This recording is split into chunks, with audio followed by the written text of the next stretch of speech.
So I've learned enough today, now it's time to go do. And preferably do within the confines of an air-conditioned room. Because it's hot in late September. Maybe I need to get gas first. Are you listening? Damn.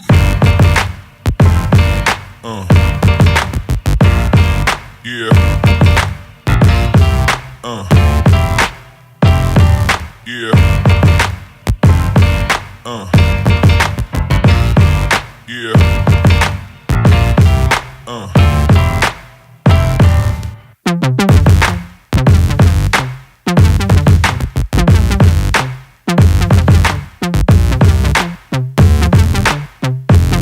Yes, because the answer to all life's problems can be found in a book, I'm certain. Well, to be fair, it is a fairly large book. I gotta look at this.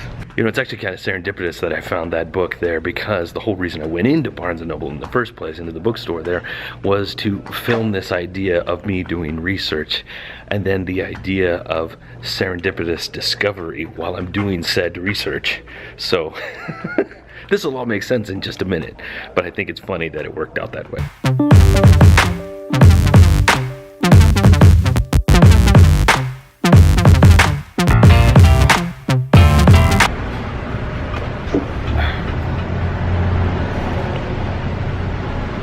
Apologize, this table's not very stable.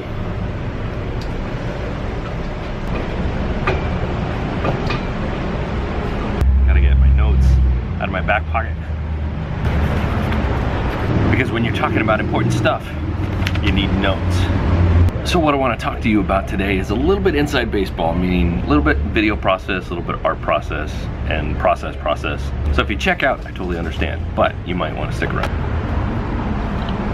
Now this is my 46th vlog video, and as a student of the game, I'm constantly looking at how other people are doing things and what they're doing well, not just in the videos themselves, but in the process of uploading videos and sharing content. And one of the people that I have talked about many times and I admire greatly is a man by the name of Gary Vaynerchuk. If you're not familiar with him yet, just go check out Gary V. Pretty much anywhere you'll see what I'm talking about, especially here if you're watching this on YouTube or on Facebook.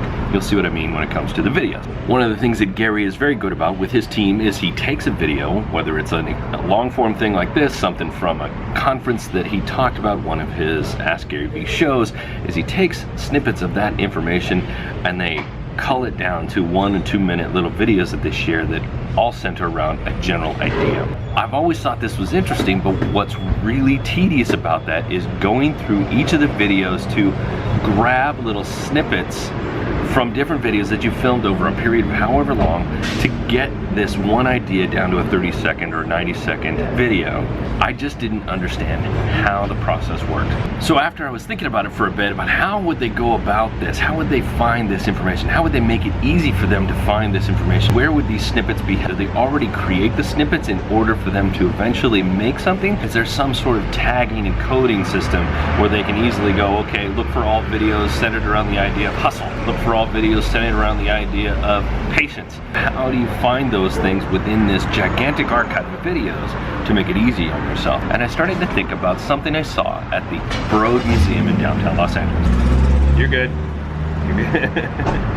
Parking in this town can be a little bit of a pain, so we help people out wherever we can. So I went to the Broad with my wife, and one of the main parts of the exhibition were these huge pieces by Japanese artist Takashi Murakami. Now Murakami is one of my favorite artists, but not necessarily just for his content, because sometimes his content's a little bit too, fluffy for me, but the process behind what he does makes me a huge fan.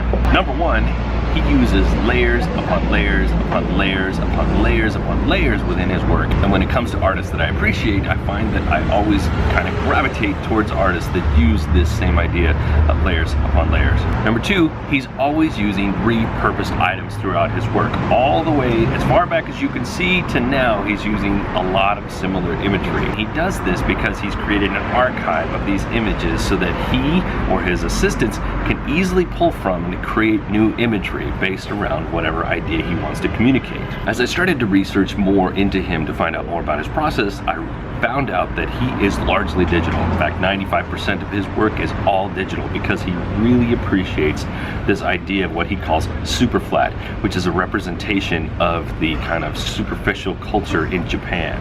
Number two, he uses mostly Adobe Illustrator and some Adobe Photoshop to create his work, and he makes most of that himself, or he has his team of people do it himself. And lastly, he will go and take the printed out, the final printed piece, and he will sometimes add paint to it to kind of give it this more physical aspect to it, and that will usually be applied by one of his creative minions. One thing I've definitely learned from Murakami is that if you want to get really creative with your work, you need to get rich enough so that you can hire a bunch of underlings to go and do the work for you, so that way you can spend your time, you know, thinking about big, crazy ideas. I've come to the conclusion that there are a lot of people within the city of Long Beach that drive diesel pickup trucks.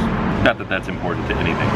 One thing to keep in mind here that's important is that I'm not researching the process of Murakami or the process of Gary Vaynerchuk in order to copy. I don't want to copy them. I don't want to be them. I want to learn from that. What can I learn from this process? What can I take away from that and then apply to my own work? And I believe that this is an important concept that a lot of people just don't do. They just don't take the time to look at how other people are doing things, or how other things are successful or good or valid, and then dig deeper so that they can extract some sort of essence from that and then apply it to the work that they do. I do this all the time. Now, on the opposite side of this are people that I would call perpetual students. Those are the people that take course after course after training after mastermind after mastermind in order to constantly be learning but never doing. And there is a whole contingent of people on the internet producing training courses and masterminds and whatnot strictly for the idea that they know you are going to buy this one and then the next one and then the next one, and they're constantly stealing your money in order to keep you in this perpetual learning loop. But the thing is, that's not how you ever get to your goal. That's not how you ever get to the next level. That's not how you get to that thing that you're trying to get to. You have to learn something and then go do something. So back in April, May, I told myself that I wanted to start making more videos. So the first thing I did is I went onto YouTube, because I knew I was going to be broadcasting on YouTube. So I went onto YouTube and I started watching more video, and then I started learning more about video production. After I learned enough, just enough, I started making videos. And that is how this is supposed to work. You think about something you want to do, you go research it, you go learn, you go find out some information, you extract the information that you need, and then you go apply it.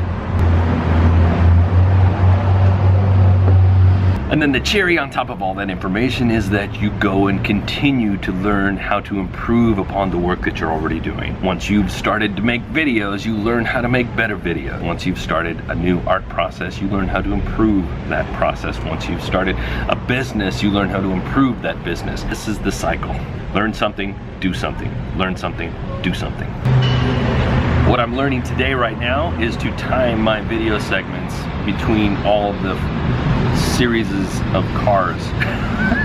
One flood goes by, I start recording. You might have heard this referred to as just-in-time learning. At least that's how I learned it, and the idea is pretty simple. I only want to learn what I need to learn that's important to me at this time. So one final important aspect that I consider to be essential, at least in my own process, is to have a constant state of wonder. Always be curious, always be wondering how you can improve, always be wondering how things are done and how you can take information from the things that you learn on a daily basis. If I see a plant on a table, what can I learn from that plant? If I see an interesting thing on the sidewalk, what can I learn about that? How can I incorporate that idea into my work? I'm in a constant state of wonder about the world around me. But no matter how curious I might be about things, I always prioritize doing over learning. Always. This guy's out here all the time. Love him. Dedicated to the craft. Now I've learned enough, so it's time for me to go do some more. I'm gonna go find an air-conditioned room and get some productivity done. Folks, I appreciate you. Thank you very much. Be good today. Be even better tomorrow.